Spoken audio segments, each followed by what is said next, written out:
오늘 주시는 말씀은 전도서 7장 5절부터 10절까지 말씀입니다. 전도서 7장 5절부터 10절까지 구약성경 954페이지입니다. 한 절씩 읽겠습니다. 지혜로운 사람의 책망을 듣는 것이 우매한 자들의 노래를 듣는 것보다 나으니라.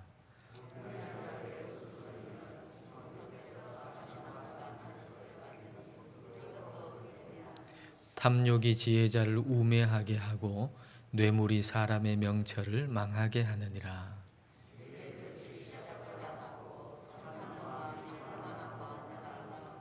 급한 마음으로 노를 바라지 말라. 노는 우매한 자들의 품에 머무름이니라. 옛날이 오늘보다 나은 것이 어찌미냐 하지 말라.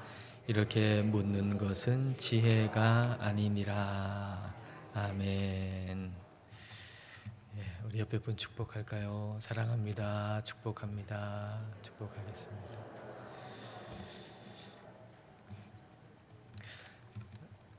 어린아이에게 500원짜리 동전하고 만원짜리 지폐를 놔두고 하나 선택하라 그러면은 어떤 아이는 500원짜리 동전을 선택하죠.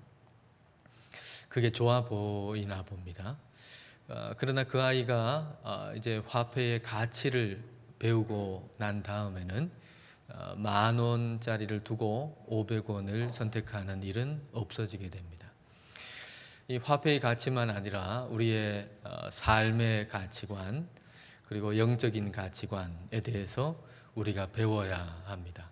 그런데 우리가 이걸 배우지를 못하면 우리의 감각으로 어떤 것을 선택하게 되죠. 우리가 우리의 감각, 우리의 느낌으로 뭔가를 선택하게 되면 더 가치 있는 것을 놓쳐버리기가 참 쉽습니다. 자, 5절 말씀 보십시다. 지혜로운 사람의 책망을 듣는 것이 우매한 자들의 노래를 듣는 것보다 나으니라. 지혜로운 사람의 책망, 그리고 우매한 자들의 노래, 어떤 게 느낌이 더 좋습니까? 우매한 자들의 노래라고 하는 것은 칭찬하고 칭송하고 동의하는 거거든요. 그러니까 느낌이 훨씬 낫죠. 누가 지혜자인지 우매자인지 우리가 어떻게 알아요? 그러니까 일단은 느낌이 좋은 것은 나를 칭송하고 칭찬해주고 그리고 동의해주고 이게 느낌이 좋잖아요. 그래서 지혜로운 사람의 책망은 우리가 뿌리치지만은 우매자의 노래는 자꾸 듣고 싶어 하는 거죠. 열왕기상 22장에 보면은 아합 왕하고 여호사밧 왕이 이제 힘을 합쳐가지고 아람하고 전쟁을 벌이려고 합니다. 그러기 전에 이제 전쟁하기 전에 이제 400여 명의 선지자들을 모아놓고 어떻게 하는 게 좋겠냐, 전쟁하러 나가는 게 좋겠냐, 안 하는 게 좋겠냐 하고 묻습니다. 그러니까 이 400명쯤 되는 선지자들이 이 아합 왕한테 아주 달콤한 얘기를 하는 거죠. 아합 왕이 듣고 싶어 하는 말. 아합 왕은 지금 나가가지고 싸우고 싶거든요. 그러니까 나가서 싸우십시오. 전쟁하러 나가십시오. 그러면은 이깁니다. 이렇게 얘기를 하는 거예요. 그러니까 여호사밧 왕이 이 사람들 말고 이 400여 명 되는 이 사람들 말고 다른 사람 없습니까? 다른 선지자 좀 물어볼 만한 사람 없습니까? 그렇게 말하죠. 자, 열왕기상 22장 8절입니다. 이에 대한 답인데요. 이스라엘의 왕이 아합 왕이 여호사밧 왕에게 이르되 아직도 이물라의 아들 미가야 한 사람이 있으니 그로 말미암아 여호와께 물을 수 있으나 그는 내게 대하여 길한 일은 예언하지 아니하고 흉한 일만 예언하기로 내가 그를 미워하나이다. 여호사밧이 이르되 왕은 그런 말씀을 마소서. 미가야라고 하는 선지자가 있는데 이 미가야라고 하는 선지자는 아합 왕한테 아합 왕이 듣고 싶어 하는 말은 안 해주고 꼭 싫은 얘기만 한단 말이에요. 그러니까 이 사람 얘기는 듣고 싶어 하질 않는 거예요. 그러니까 아합 왕 주변에는 뭔가 바른 말을 해주고 책망해 줄 미가야 같은 사람은 없고, 이제 아합 왕한테 입맛에 맞는 듣고 싶어 하는 말만 해주는 그런 사람들만 수백 명이 모여 있는 거죠. 이 미가야 같은 사람은 이제 따돌림을 당할 수밖에 없는 거예요. 그래서 이 미가야가 제대로 된 얘기를 해줘도 이 얘기를 듣지 아니하고 아합 왕이 그 전쟁에 나갔다가 그 전쟁에서 이제 죽습니다. 이 400명쯤 되는 이 선지자들이 하는 이야기가 얼마나 듣기 좋았을까요? 아합 왕한테는 말입니다. 결국 죽었는데, 그로 말미암아서 죽었는데 사실은. 근데 그 얘기가 얼마나 달콤하고 얼마나 위로처럼 여겨지고 얼마나 좋았겠어요. 이 어리석은 사람들의 이 노래 소리, 칭찬하고 칭송하고 이게 너무 달콤하고 너무 좋은 거예요. 근데 이 노래 소리는 뭐 금방 사라지고 없어져 버릴 거예요. 자, 6절을 볼까요? 6절 말씀. 우매한 자들의 웃음소리는 솥 밑에서 가시나무가 타는 소리 같으니 이것도 헛되니라. 솥 밑에서 그 아궁이에서 이 가시나무가 탈 때 타닥타닥타닥 소리가 막 요란하게 나는데 금방 뭐 타버리고 그쳐버리는 것처럼 이 우매자의 노래 소리라고 하는 게 굉장히 듣기 좋고 괜찮아 보이고 나를 축복하는 것처럼 들리고 뭐 그런데 결국은 다 허무한 것에 지나지 않는다라는 얘기입니다. 그래서 느낌이나 감각을 따라서 살아간다고 하는 게 참 허무한 거예요. 참 이거 괜찮다 느껴지고 또 달콤하게 느껴져도 참 허무한 거죠. 그래서 우리의 삶의 가치, 영적인 가치를 우리가 항상 배워야 합니다. 어디서 배우겠습니까? 그걸 성경에서 배우는 거죠. 성경 말씀을 통해 가지고 오늘 우리는 우매자의 노래보다는 지혜자의 책망이 낫다라고 하는 걸 배우잖아요. 지혜자의 책망이 낫다. 그러면 지혜자의 책망이 낫다라고 하는 걸 배웠으면은 우리가 지혜자의 책망을 좀 듣기를 원하는 마음을 가지는 게 좋겠죠. 그리고 지혜의 근원이신 성령님께서 성령님 저를 책망해 주십시오. 그렇게 우리는 또 기도할 수 있을 겁니다. 근데 우리가 그러기가 참 어려운 시대에 살고 있어요. 늘 사람이 그래왔지만 오늘 같은 시대는 더욱더 하나님한테 하나님 저를 좀 책망해 주십시오.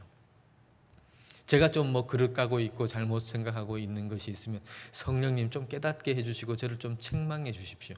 그렇게 기도하기가 참 어려운 시대에 살고 있어요. 왜냐하면은 우리는 위로를 원하거든요. 근데 그 위로라는 게 진짜 참된 위로라고 하면 괜찮지만은 그게 참된 위로가 아니고 그냥 우매자의 노래소리 같은 그런 위로예요. 오늘날 우리가 막 사람들이 위로를 찾아가지고 다니는데 사실 그 구하는 것이 우매자의 노래소리 같은 그런 위로를 자꾸 구하거든요. 요즘에 그런 위로를 구하려고 사람들이 많이 보는 게 유튜브잖아요. 유튜브에 들어가면은 내가 듣고 싶은 얘기가 꼭 거기 있어요. 나하고 같은 내가 듣고 싶은 게 있을까? 들어가 보면 있어요. 근데 그걸 검색해가지고 들으면 그 다음에는 유튜브는 어떤 역할을 해주죠? 그거하고 똑같은 걸 자꾸 추천해줘요. 내가 좋아가지고 들었던 거, 그 다음에 또 가보면은 그거하고 비슷한 얘기를 하는 또 채널을 또 추천해놔요. 그래서 그걸 들으면은 이 사람도 나하고 생각이 같네. 이 사람도 나하고 생각이 같네. 굉장히 위로가 되는 것 같은데, 근데 내 생각만 계속 강화돼가지고 그래서 결국은 그 안에서 양극화가 되잖아요. 극과 극이 되는 거예요. 자기가 듣고 싶은 것만 계속 듣고 그걸 계속 추천해주고 계속 내 생각은 강화되고 그래서 내가 위로를 받았다고 생각하는데 사실 위로받은 게 아니에요. 그릇 가는 거죠. 좀 잡아주는 이야기, 책망하는 이야기, 반대의 이야기 이것도 좀 들어야 되는데 그렇지를 못한 시대가 오늘의 시대입니다. 참된 위로를 받을 기회가 없고 참된 책망을 받을 기회가 없는 거예요. 하나님의 위로는 우리가 듣고 싶어 하는 걸 들려주시면서 하는 위로가 아니에요.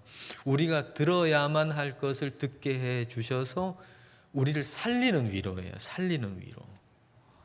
우매자의 노래보다 그래서 우리 주님의 책망이 나아요. 우매자의 노래는 듣기 좋은데 결국은 죽는 길로 가게 하거든요. 그게 뭐 위로겠어요. 결국 그 달콤함 때문에 죽는데 뭐가 그게 위로입니까? 근데 우리 주님의 책망은 우리를 살리는 것이기 때문에. 그래서 우리가 좋은 구절 한 구절이 마가복음 16장 14절입니다.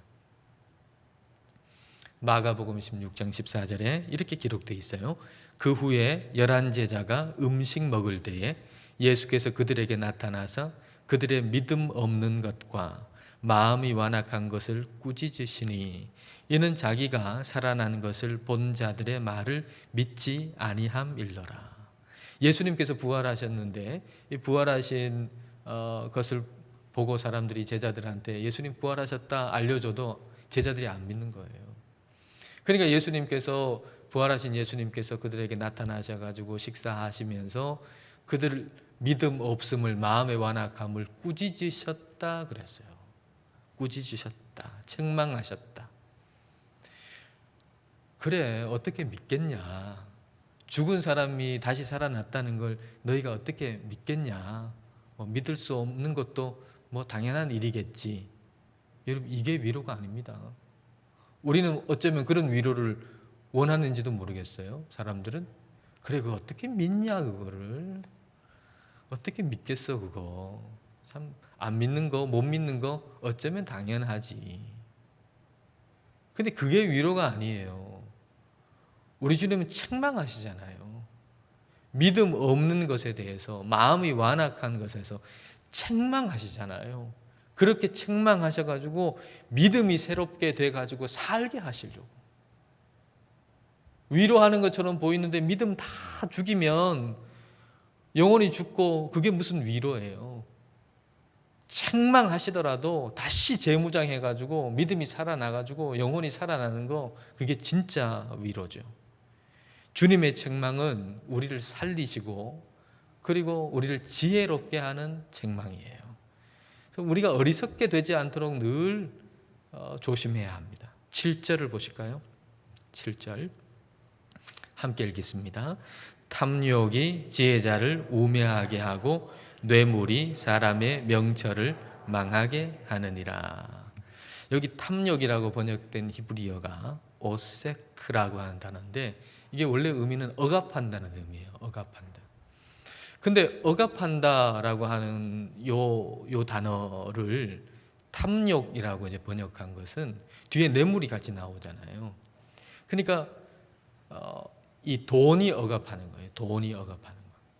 돈이 억압하는 거. 뇌물이라고 하는 것도 원래는 선물이라는 뜻인데 돈이 긍정적인 차원이면은 그게 선물이지만은 부정적인 차원이 되면은 뇌물이 되잖아요. 부정적인 차원의 돈은 사람을 억압해요. 우리가 돈 위에 사람이 있으면 돈을 잘 도구로 사용해서 좋은 도구로 사용할 수 있잖아요. 사람이 돈 위에 있으면 마땅히 그래야 하는 거죠. 근데 이게 거꾸로 돼가지고 돈이 사람 위에 있어가지고 사람을 억압하면 그러면 이 돈의 억압을 받아가지고 마땅히 해야 하는 일인데 하지 못하게 되고 마땅히 하지 말아야 되는데 하게 된다고요.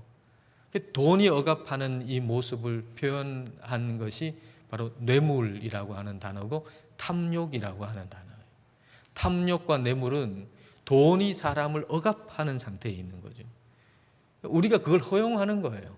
우리가 돈 위에서 돈을 잘 사용하도록 하나님 그렇게 만드셨는데 근데 우리는 그냥 돈이 내 위에 나를 억압하도록 허용해 버리는 거죠. 그래서 내 안에 탐욕이 생기고 또 뇌물로 인해 가지고 억압을 받아 가지고 그래서 지혜롭게 살아야 되는데 그 지혜를 다 망쳐버리고만은 지혜를 다 그냥 없애버리고 마는 그런 실수를 저지르고 마는 겁니다. 그런 일을 방지하기 위해서 우리가 그런 돈의 억압을 받는 일에 방지하기 위해서 우리가 자주 해야 할 일이 끝에 서는 거예요. 끝에 서는 거. 자, 8절 전반절을 볼까요? 전도사가 굉장히 많이 강조하는 게 죽음 아닙니까? 8절 전반절의 시작에 일의 끝이 시작보다 낫고 이렇게 말씀하셨어요. 일의 끝이 시작보다 낫다. 이 전도서에 전도자가 계속 강조하는 게 뭐예요? 죽음에 대한 강조를 굉장히 많이 하거든요.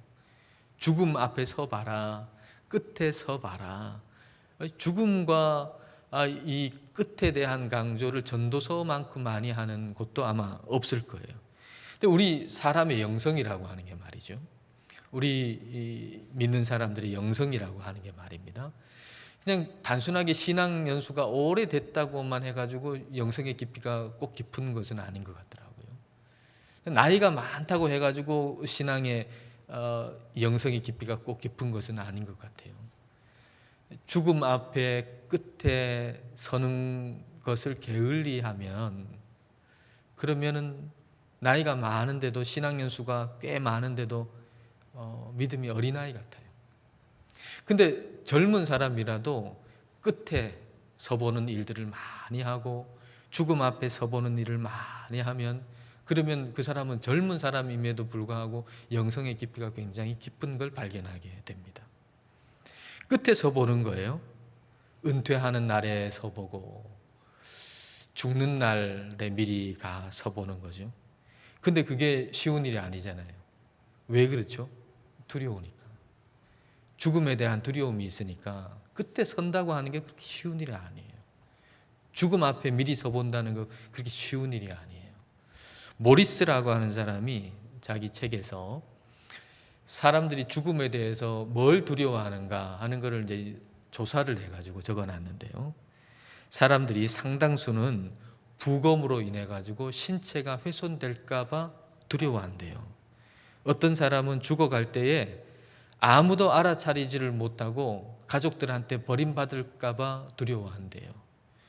추한 모습으로 죽을까 두려워하고 천국이 있는데 들어가지 못하면 어떻게 될까 하고 두려워하는 사람도 있고 또 어떤 사람은 천국이 없을까봐 두려워한대요. 또 어떤 사람은 지금 하고 있는 일이 있는데 지금 하고 있는 일 마무리하지 못하고 죽을까봐 두려워하고 어떤 사람은 자다가 죽을까봐 두려워하고 어떤 사람은 깨어 있다가 죽을까봐 두려워한대요. 근데 이 책을 쓴 모리스라고 하는 사람은 죽음에 대해서 뭘 가장 두려워하는가 하면 자기 자신은 언제 죽을지 모른다는 게 가장 두렵다는 거예요. 언제 죽을지 모른다는 게. 언제 닥칠지 모르는 죽음이라고 하는 걸 기다리느라 너무 초조해가지고 그게 너무 두렵다는 거예요. 늘 신경이 곤두서 있다는 거예요. 여러분 죽음에 대해서 어떤 게 두려우십니까? 사실 우리는 여러 가지 두렵죠. 죽음에 관해서 우리가 여러 가지로 두려움이 있습니다. 이걸 먼저 인정하는 게 중요한 것 같아요.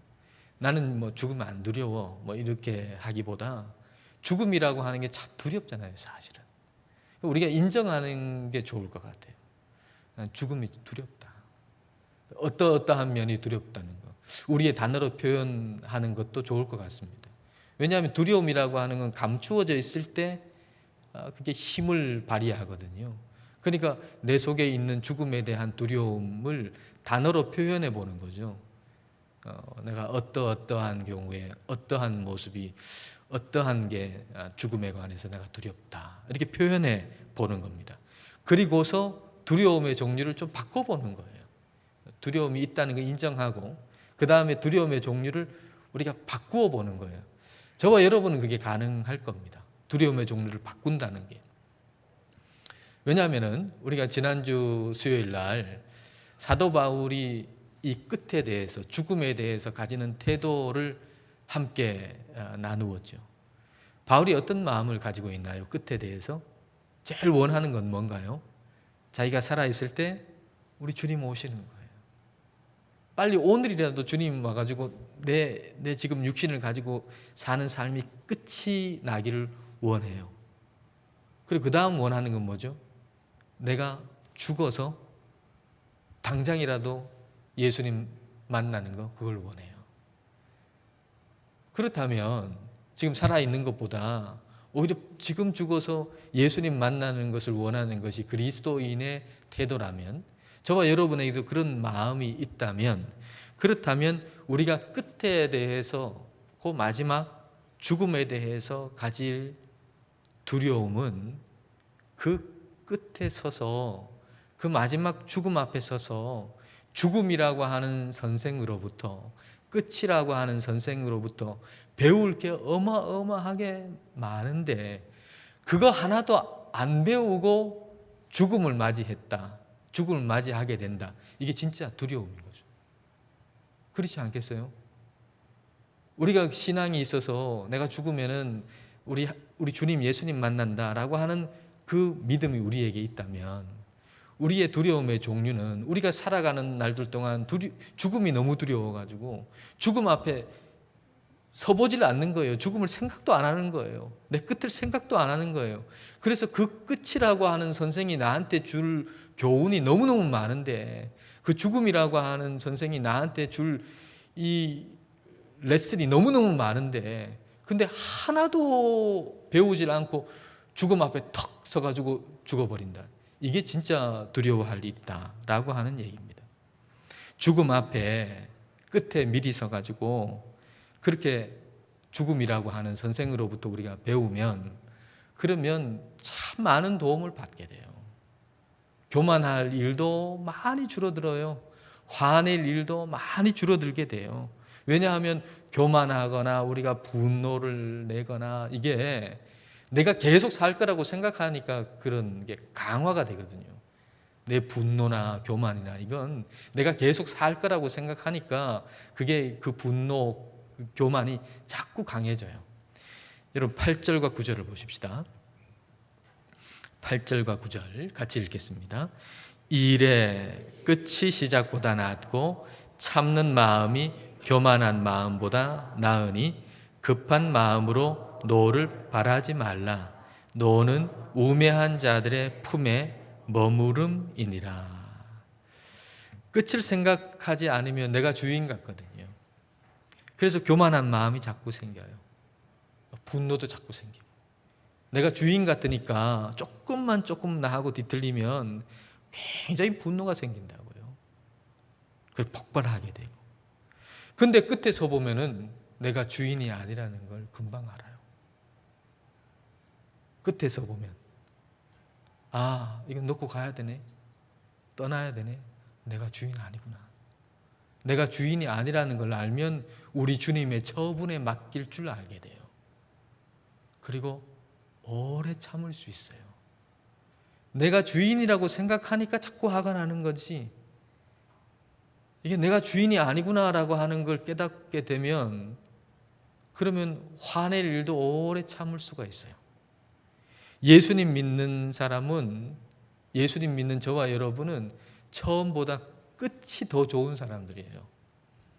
예수님 안 믿는 사람들은 반대지만 예수님 믿는 저와 여러분은 처음보다 끝이 더 좋은 사람들이 저와 여러분이에요. 그러니까 끝에 서는 걸 두려워하지 않아야 해요. 두려워할 필요가 없어요. 저와 여러분은 처음보다 끝이 더 좋아요. 그러니까 끝에 서는 걸 두려워할 필요가 없어요. 끝에 서서 얻는 교훈이 어마어마하게 많은데 살아가면서 그거 다 놓쳐버리는 게 진짜 두려워할 일입니다. 그러므로 끝에 서서 시간을 보내는 일을 자주자주 해야 합니다. 좋은 자리 있으시면은, 그러면 끝에 서 보면 그 좋은 자리도 떠날 때가 있다는 걸 알게 되죠. 은퇴할 때 있죠. 그 자리에 미리 서 보는 거예요. 아, 이건 내 게 아니네, 이게. 하나님이 그 자리에 잠깐 임무를 맡겨주신 거지, 이게 내 게 아니네. 은퇴할 때에 미리 서보는 거예요. 끝에. 지금 뭐 건강하고 힘이 있고 그러지만은, 여러분, 우리도 이제 육신의 힘이 다 쇠해지고 걷지도 못할 때가 오겠죠. 그렇지 않겠습니까? 저와 여러분도 그 끝에 서보는 거예요. 아, 내가 더 이상 걸어서 움직일 수 없고 누워 있어야만 하는 그때에 서보는 거예요. 그러면 내가 주인이 아니라는 거 금방 알게 되죠. 거기서 그 끝이라고 하는 선생으로부터, 죽음이라고 하는 선생으로부터 듣는 이야기가 우리에게 많은 유익을 주는 겁니다. 근데 이게 늘 축 처져가지고 있으라는 얘기는 결코 아닙니다. 아이고 뭐 죽을 건데 뭐 이러고 축 처져 있으라는 얘기는 결코 아닙니다. 아, 이제 뭐 좋은 일 없네, 옛날이 좋았는데 뭐 그러고 있으라는 얘기는 결코 아닙니다. 10절을 여러분 보십시오. 옛날이 오늘보다 나은 것이 어찌미냐 하지 말라. 이렇게 묻는 것은 지혜가 아니니라. 옛날이 좋았는데 그러지 말라는 거예요. 라떼는 말이야 뭐 그러지 말라는 거예요. 생각해 보세요. 주님 나라가 우리 주님께서 지금 오고 계신데, 어떻게 옛날이 더 낫겠습니까? 우리 주님이 오고 계시잖아요. 우리 주님이 오고 계신 걸 믿지 않는 사람, 야, 옛날이 좋죠. 뭐 이제 앞으로 좋을 일이 뭐가 있겠어요? 그러나 저와 여러분은 우리 주님이 오고 계시다는 걸 알고 있잖아요. 우리 주님이 지금 오고 계신데, 근데 뭐 옛날이 좋아요? 우리에게는 우리 주님이 지금 오고 계시다고 하는 걸 믿는 믿음의 사람들에게는 언제나 과거보다 미래가 더욱 찬란하고 아름다워요. 저와 여러분은 과거보다 다가올 미래가 언제나 찬란하고 멋진 그런 미래를 가지고 있는 사람들이 우리예요. 빌립보서 3장 13절 14절 보십시다. 자, 이제 우리 자신의 믿음 고백으로 한번 읽어봤으면 좋겠네요. 같이 읽습니다. 형제들아, 나는 아직 내가 잡은 줄로 여기지 아니하고 오직 한 일, 즉 뒤에 있는 것은 잊어버리고 앞에 있는 것을 잡으려고 표대를 향하여 그리스도 예수 안에서 하나님이 위에서 부르신 부름의 상을 위하여 달려가노라. 뒤에 있는 것 잊어버리고 앞에 있는 것 잡으려고 표대를 향해서 달려간다 그랬어요. 달려간다. 마치 더 좋은 날 없는 것처럼 옛날이 좋았는데 그러지 말라는 거예요. 주님 오고 계세요. 주님이 오고 계세요. 그래서 우리에게는 언제나 우리의 미래가 밝아요. 우리의 미래가. 그래서 우리는 아침에 일어나면은 항상 기대하는 마음을 가져야 돼요. 항상 기대하는 마음을. 하나님 오늘은 나를 어떻게 쓰실까? 하나님께서 오늘 어떤 역사를 이루실까? 이 마음이 우리에게 있어야 돼요. 저와 여러분에게. 또 뭐 같은 하루 보내는 것처럼 하루하루 사는 게 아니고 오늘은 어떻게 하나님께서 역사하실까? 오늘은 어떻게 나를 사용하실까? 라고 하는 기대가 우리에게 항상 있어야 돼요. 우리 주님께서 오고 계세요. 오고 계시는 주님을 우리가 바라보고, 그리고 내가 가는 이 길 끝에서 우리 주님 만나겠다라고 하는 그런 희망을, 그런 소망을 가지고 희망찬 삶을 살아가시는 우리 모두가 되시기를 축복합니다.